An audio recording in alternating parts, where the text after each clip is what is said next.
When I travel other places, and I mentioned that I'm from Charlottesville, Virginia, or Central Virginia, Orange, what people always say to me, oh my goodness, you know, we hear it's so beautiful, and you've got the Blue Ridge, and you have all this wonderful access. One of the things I think is very important for us in an area is to not take that for granted. And I think the Community Foundation could have a much stronger role in thinking about what environmental education looks like for this next generation. How do we make sure people do have access to open space? And how do we not forget that what attracts so many people to this area is its natural beauty? I've been impressed with CACF listening to the community. I see CACF doing exciting things over the next 5, 10 years and beyond to make Charlottesville a better community. And I think a lot of that work is going to be extending the traditional role of grant making, of being a conduit for philanthropic dollars, to being more of a locus, of a convener.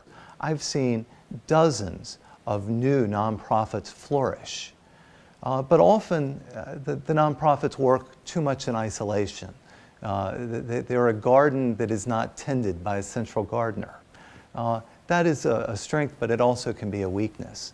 I believe that CACF can play a role in bringing those groups together to talk about common issues, about common strategies, about pooling their resources, their talent to address these important issues. Hunger in this community is much more pervasive than we would ever think. We're serving twice as many people as before the recession. We're serving 114,000 people a month. That's more than at the peak of the recession. And the big driver here is underemployment. This is a long-term problem, and it's going to take a long-term commitment. And that's why the Community Foundation has been so important.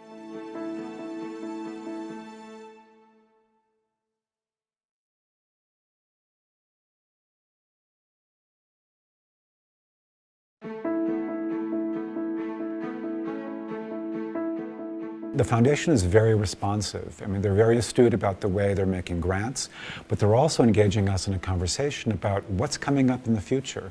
How are these needs going to evolve over the next 5 years, and how can we partner with you to help the community understand what those needs are and respond appropriately?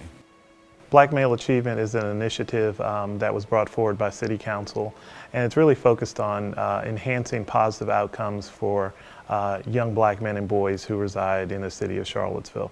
Specifically, we're focusing in on academic achievement, health outcomes, and workforce preparedness. We want to change the story. We want to let people know that we have young black boys here in the city who are doing extremely well, the majority of them are, and we have others who could use some assistance, and we're hoping to encourage everyone to get involved. I believe CACF has a reach and scope unparalleled by many organizations. We're going to need, as I mentioned earlier, a community approach to this, and we need folks from all walks of life to get involved in this initiative. And CACF has the reputation of doing good work. When they put their name behind an initiative, folks know that it's going to be well run, it's going to be well managed, and that there will be positive outcomes that will occur. The WALK program is a dropout prevention program for the Charlottesville City Schools, and what we do is we individually meet with kids and try to support them so they graduate from high school. CACF gave us their first Future Fund grant, the WALK program with the Charlottesville City Schools, and that helped us get our name out and for people to see what our kids were going through, and that brought other donors forward.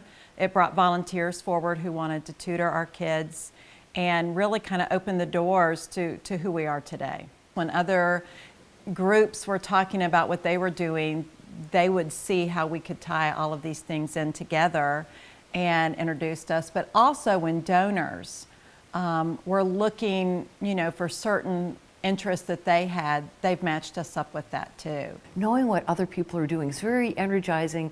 It inspires me that there are so many leaders and nonprofit organizations doing so much good.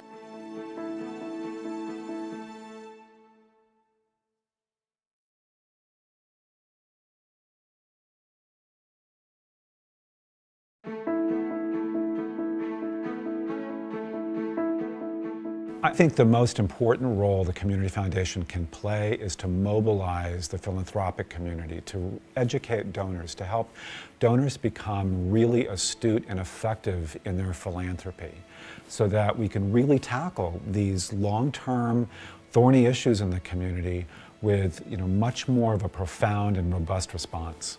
For a community foundation to be interested in a small little dropout prevention program has been exciting to me, because it shows they are sensitive to the needs of this community and they do know what's really going on with our people that live here. In order for success to occur, it has to be a much broader approach. It has to be a community approach where we're engaging folks from the business community, the faith community, people who are black, white, Asian, people who are rich, people who are poor, really making this a community initiative where all the community comes together.